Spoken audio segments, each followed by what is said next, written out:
नमस्कार दोस्तों, जय हिंद जय भारत। मैं हूं C L Saini, CDRK Saini B Ed classes में आप सभी का हार्दिक स्वागत है, अभिनंदन है। दोस्तों, आप सब डीएड कर रहे हैं, बीएड कर रहे हैं, बीए बीएड कर रहे हैं या बीएससी बीएड कर रहे हैं। यदि आप 100 में से 100 अंक लाना चाहते हैं तो हमारे द्वारा आज की लाइव क्लास में कुछ विशेष धातव्य बिंदु बताए जाएंगे, जिनके माध्यम से आप डीएड, बीएड, बीए बीएड या बीएससी बीएड पाठ्यक्रम में प्रशिक्षण के दौरान 100 में से 100 अंक ला सकते हैं। और दोस्तों, यदि आप हमारे चैनल पर पहली बार आए हैं और हमारे चैनल की प्रत्येक वीडियो देखना चाहते हैं तो हमारे चैनल को सब्सक्राइब करें। तो दोस्तों, यहां पर हम देखिए कौन कौन से ऐसे धातव्य बिंदु हैं जिनके माध्यम से 100 में से 100 ला सकते हैं। तो सबसे पहला हमारा धातव्य बिंदु होना चाहिए हमारे पाठ्यक्रम के ऊपर। दोस्तों, यदि आपको आपके पाठ्यक्रम का पता है कि हम डीएड कर रहे हैं, बीएड कर रहे हैं, बीए बीएड कर रहे हैं या बीएससी बीएड कर रहे हैं, तो हमारा पाठ्यक्रम क्या है, हमारे पाठ्यक्रम के अंतर्गत हमारे कितने प्रश्न पत्र चलते हैं, 5 प्रश्न पत्र चलते हैं या 6 प्रश्न पत्र चलते हैं या 8 प्रश्न पत्र चलते हैं। तो विशेष धातव्य बिंदु रहेगा आपका पाठ्यक्रम और पाठ्यक्रम के दौरान प्रश्न पत्र कितने हैं। दूसरा धातव्य बिंदु प्रश्न पत्रों में इकाइयां। दोस्तों, यूनिट। यदि आपको पता है कि हमारे डीएड, बीएड, बीए बीएड या बीएससी पाठ्यक्रम के अंतर्गत कितनी यूनिट्स हैं, कितने प्रश्न पत्र हैं और प्रत्येक इकाई में, प्रत्येक यूनिट में कौन कौन से शिक्षण बिंदु है, कौन कौन से टॉपिक है जिनका अध्ययन हमें करना है।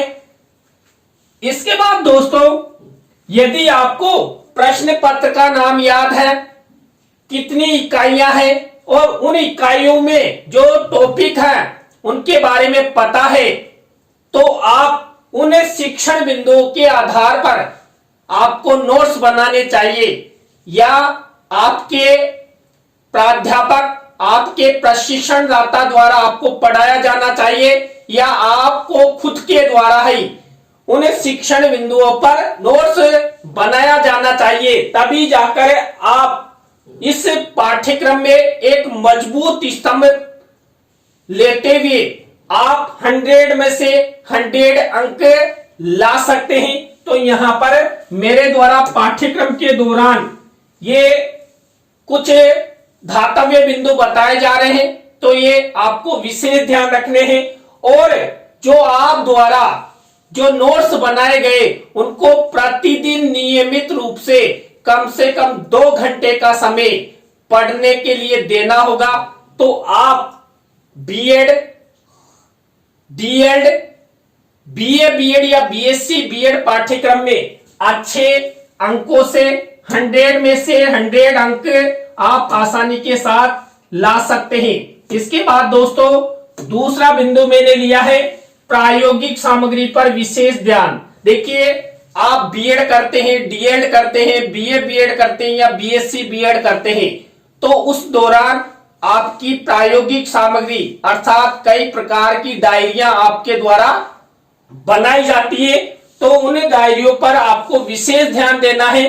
पहली बात है कि आप जो प्रायोगिक सामग्री बनाने जा रहे हैं वो आप यथा समय नियमित रूप से बनाए। ये नहीं कि आपके कॉलेज वाले आपको एक निश्चित डेट दे और उस समय पर आप उस प्रायोगिक कार्य को कंप्लीट नहीं करें। उचित चित्रों का प्रयोग। दोस्तों, प्रायोगिक सामग्री निर्माण करते समय आपको आपकी प्रायोगिक सामग्री में उचित चित्रों का प्रयोग करना होगा। मान लीजिए दोस्तों, आपका टॉपिक स्वास्थ्य संबंधी है तो स्वास्थ्य से रिलेटेड ही आपको चित्र लगाने होंगे। आपका टॉपिक किसी भारतीय संस्कृति से रिलेटेड है तो भारतीय संस्कृति के ही चित्र लगाने होंगे। आप टॉपिक से रिलेटेड यदि चित्र लगाते हैं तो आपका प्रायोगिक कार्य अच्छा बनता है, सुंदर बनता है। इसके बाद हस्तलेखन साफ सुथरा होना चाहिए। जो आप प्रायोगिक सामग्री में आपका जो हस्तलेखन है अर्थात हैंड राइटिंग है वो अच्छी होनी चाहिए, साफ सुथरी होनी चाहिए, स्पष्ट होनी चाहिए, जिससे आप द्वारा जो प्रायोगिक सामग्री जो डायरिया बनाई जाती है वो अच्छी लगे, सुंदर लगे और आप उन डायरियों पर अच्छे से कवर भी कर ले। समय पर महाविद्यालय में जमा करवाना। दोस्तों, आप द्वारा जो प्रायोगिक सामग्री जमा कराई जाती है उस प्रायोगिक सामग्री को यदि समय पर बनाकर महाविद्यालय में निश्चित दिनांक को जमा करा दी जाती है तो आपका एक ये पक्ष मजबूत होता है कि आपके जो प्रायोगिक कार्य में जो अंक मिलते हैं तो अच्छे अंक आपको दिए जाते हैं, क्योंकि आपने समय की अनुपालना की है, उचित चित्रों का प्रयोग किया है, आपका हस्तलेखन भी अच्छा है और डायरिया भी आपने समय पर जमा करवा दी। इसके बाद दोस्तों थर्ड नंबर का एक विशेष धातव्य बिंदु मैंने लिया है व्यवहार। देखिए, व्यवहार के द्वारा भी हम अच्छे अंक प्राप्त कर सकते हैं। महाविद्यालयों में सहपाठियों एवं व्याख्याता गणों के साथ सकारात्मक व्यवहार होना चाहिए। ये नहीं, देखिए हम बीएड करते हैं, डीएड करते हैं, बीए बीएड करते हैं या बीएससी बीएड करते हैं तो हमारे जो सहपाठी होते हैं या हमारे व्याख्याता गण होते हैं उनके साथ अच्छा व्यवहार होना चाहिए। ये नहीं प्रतिदिन नोक झोंक हमारी चल रही है, हम लड़ाई झगड़े कर रहे हैं या हम अपने सहपाठियों या व्याख्याता गणों के साथ ये दिखाने की कोशिश कर रहे हैं कि हम देश के भावी अध्यापक बन रहे हैं और आपसे ज्यादा हम। ऐसा नहीं करना है। आपको बीएड करना है, डीएड करना है, बीए बीएड करना और बीएससी बीएड करते हुए देश के भावी अध्यापक आपको बनना है तो आपका व्यवहार परिवर्तन होना अति आवश्यक है। यदि आप अच्छे व्यवहार अपनाते हैं तो उससे भी आपको अंक संबंधी बेनिफिट होगा। इसके बाद संवेगों पर काबू। दोस्तों, हम जब कॉलेज शिक्षा में प्रवेश करते हैं और भावी अध्यापक बनने की दिशा में कदम बढ़ाते हैं तो हमारे अंदर कई प्रकार के संवेग उत्पन्न हो जाते हैं और उन संवेगों से कई बार हमें नुकसान भी हो जाता है। मान लीजिए दोस्तों, यदि हमें क्रोध नामक संवेग उत्पन्न हो रहा है तो उससे हमारा नुकसान है। इसलिए अपने आप पर काबू रखें, अपने संवेगों पर काबू रखें। आपका मानस ये होना चाहिए कि हम अच्छी तरीके से डीएड करें, बीएड करें, बीए बीएड करें और बीएससी बीएड करें।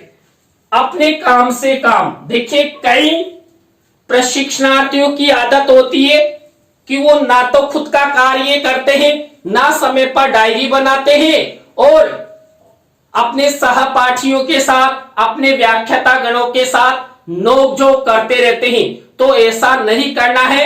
आपका मेन मुख्य उद्देश्य है देश के अच्छे अध्यापक बनना, तो समय पर डायरी बनाए, आपके पाठ्यक्रम को पढ़े और सहपाठियों और व्याख्याता गणों के साथ अच्छा व्यवहार करते हुए आगे चलते रहें, जिससे आपकी बीएड, डीएड, बीए बीएड या बीएससी बीएड समय पर और अच्छी तरीके से हो जाए। इसके बाद फोर्थ नंबर का मैंने धातव्य बिंदु लिया है परीक्षा तैयारी, जिसके माध्यम से आप 100 में से 100 अंक ला सकते हैं। सत्र आरंभ से लेकर सत्र पर्यंत तक प्रतिदिन कम से कम 2 घंटे की तैयारी आपकी होनी चाहिए। यदि आप बीएड कर रहे हैं, डीएड कर रहे हैं, बीए बीएड कर रहे हैं या बीएससी बीएड कर रहे हैं, ये नहीं कि परीक्षा के 10 दिन पहले पढ़ लेंगे, नहीं। देखिए, भावी अध्यापक बनने की दिशा में आपके प्रशिक्षण के दौरान आपका अथाह पाठ्यक्रम होता है आपके पाठ्यक्रम में से ही आपके प्रश्न पत्र तैयार किए जाते हैं। आप सीरीज पर निर्भर नहीं रहे, आप खुद के नोट्स बनाते हुए प्रतिदिन कम से कम 2 घंटे की तैयारी बराबर बनाए रखें, तो आप अच्छे अंकों से पास होंगे और हो सकता है दोस्तों आप 100 में से 100 अंक ले आओ। इसके बाद प्रश्नानुसार उत्तर लिखना। दोस्तों जब आप परीक्षा कक्ष में बैठते हैं और आपको प्रश्न पत्र मिलता है और जो प्रश्न आप हल करना चाहते हैं, जिसका उत्तर देना चाहते हैं, ऐसे प्रश्नों के उत्तर जो प्रश्न पूछ रहा है उसी प्रकार का उत्तर आपको लिखना है। ये नहीं प्रश्न तो महात्मा गांधी जी से रिलेटेड है और उत्तर हम स्वामी विवेकानंद जी से रिलेटेड लिखें, ऐसा नहीं होना चाहिए। प्रश्नानुसार यदि आप उत्तर लिखते हैं तो आपको बहुत बेनिफिट होगा। इसी तरह मुख्य बिंदुओं का रेखांकन एवं लेखन। दोस्तों आप परीक्षा कक्ष में आप अपनी उत्तर पुस्तिका में उत्तर लिख रहे हैं, तो जो आप मुख्य बिंदु लिखते हैं उनको रेखांकित आपको करना है, जिससे जब परीक्षक द्वारा आपकी कॉपी जांच की जाए तो परीक्षक को झट से पता लग जाए कि जो प्रशिक्षणार्थी है इसके द्वारा इस तरह प्रश्न का उत्तर अच्छे से लिखा गया है, मुख्य शिक्षण बिंदुओं को रेखांकित किया गया है, तो आपको पूरे में से पूरे अंक उसके द्वारा प्रदान किए जा सकते हैं। इसके बाद हस्तलेखन का विशेष ध्यान रखेंगे, यानी कि आपकी हैंड राइटिंग अच्छी होनी चाहिए। आप सुंदरता पूर्वक लिखते हैं, स्पष्ट लिखते हैं, तो आपका परीक्षक आपको 100 में से 100 अंक प्रदान करेगा। इसलिए यहाँ पर अपने हस्तलेखन पर विशेष ध्यान रखें। तो दोस्तों आज की क्लास में मैंने आपको 100 में से 100 लाने के कुछ धातव्य बिंदु बताए, जिनका आप विशेष रूप से ध्यान रखेंगे और 100 में से 100 अंक लाने की कोशिश करेंगे। यदि आप पहले धातव्य बिंदु के रूप में आप अपने पूरे पाठ्यक्रम का विशेष ध्यान रखेंगे, उसके बाद आपके प्रायोगिक कार्य पर ध्यान रखेंगे, उसके बाद आपके व्यवहार पर ध्यान रखेंगे और परीक्षा संबंधी यदि आप अच्छी तैयारी करते हैं तो मैं मानता हूं यदि आप इन चारों बिंदुओं का विशेष ध्यान रखेंगे तो 100 में से 100 अंक आप ला सकते हैं।